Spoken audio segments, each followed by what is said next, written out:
Hey y'all, it's Bear. This is part 1 of 2 of backpacking meal philosophy. Hey y'all, it's Bear. Look here. Backpacking meals, backpacking food.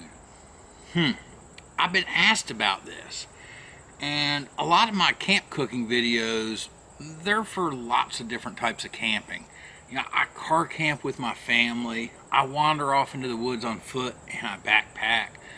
I load my kayak down with gear and I take it down a river for a few days. Those are generally the 3 types of camping I do. So I'm not always cooking the same way at camp, and I've decided to include all kinds of different cooking. But backpacking specifically, if you have not seen my last Camp Cooking Tuesday video, go back and check that out. That's a good place to start. We make tacos, and you can do that backpacking. I think backpacking and camp meals have a lot of variables. I've taken some notes with some different points under different categories, and so we're going to talk about it. I'm just going to run through my notes, and I'm going to share some questions with you to ask yourself. And also, I've created a playlist for any camp cooking video that I think relates to backpacking. Some of them may require some modifications to exactly how I did it, but I think you can get it there. It's up to you to go out and experiment it. Get in your backyard and try it before you go. So anyways, the philosophy, backpacking meals philosophy. In the end, you just need to eat and drink. You need fuel and you need hydration. If you've got bread, you can eat and you have energy. And if you've got water, you can drink and you've got hydration. So there you go. You need to eat and drink stuff. But there's a lot of factors to consider. What type of hike are you doing? Are you doing a day hike? Are you doing an overnight hike? What about 3 days out on the trail and spending 2 nights someplace? What about a week out? Are you going to want to go out for a whole week? What about through hiking? Do you want to do the Appalachian Trail, the Pacific Crest Trail? You want to do a nice long through hike and you're going to be on trail for 6 months? Are you going to have a base camp and do little hikes from your base camp? What kind of mileage are you going to walk every day? Sometimes I go backpacking and I only hike a couple miles in.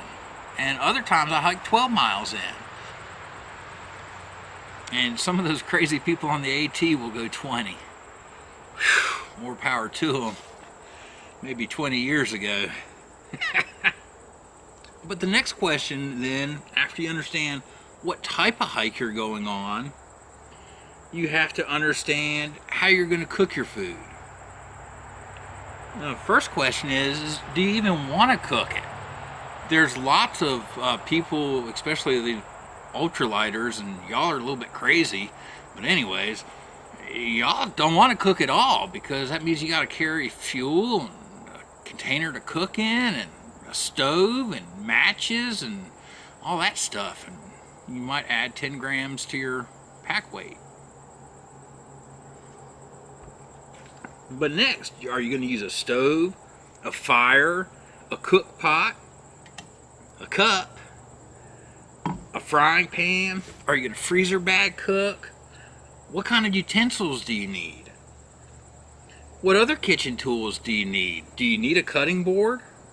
Do you need a knife, a spatula, a spoon, a blender? Alright, so the next thing is our environmental conditions. What kind of weather do we expect?